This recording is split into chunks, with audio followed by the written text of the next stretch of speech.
Welcome to channel Today in History. In today's video we will talk about the day, August 27, 1858, drilling of the first oil well. Petroleum, from the Latin petra, stone, and oleum, oil, is a homogeneous mixture of hydrocarbons insoluble in water. Of fossil origin, it derives from the transformation of organic matter from zooplankton and algae which, deposited in large quantities in oxygen-deprived bottoms of seas or lake areas from the geological past, were later buried under heavy layers of sediment and subjected to different physical processes and chemicals. Oil has been known since prehistory. The Bible mentions it as bitumen or asphalt, and also the natives of the pre-Columbian era in North America used it to waterproof their vessels. In addition, for several centuries the Chinese used petroleum gas to cook food. However, before the second half of the 18th century, applications for oil were scarce. It was Colonel Edwin L. Drake who drilled the first oil well in the world, in the United States, managing to extract oil from a depth of 21 meters on August 27, 1858, after several months of failed attempts. When it reached 70 feet deep,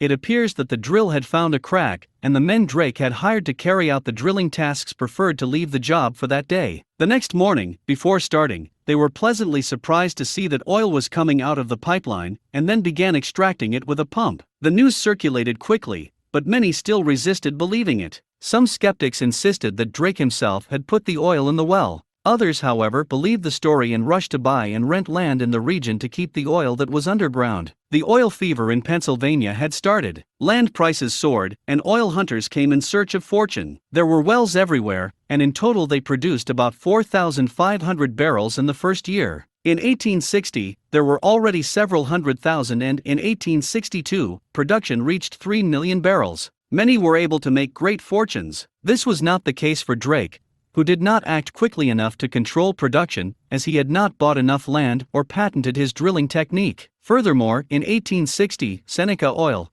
the company that had financed Drake's research, broke off its relationship with the colonel, paying him $1,000 for the use of his name on their barrels. Drake still created his company, but he was not successful either, and ended up losing all of his savings in 1863 while speculating in oil. Until 1895, with the appearance of the first automobiles, there was no need for gasoline as a new fuel in large quantities, but on the eve of World War I there were already more than 1 million vehicles that used gasoline in the world. Did you like the video? In the description you will find the blog link with the full article. Give an incentive by subscribing to the channel, liking, commenting and sharing with your friends. Hugs. Until the next.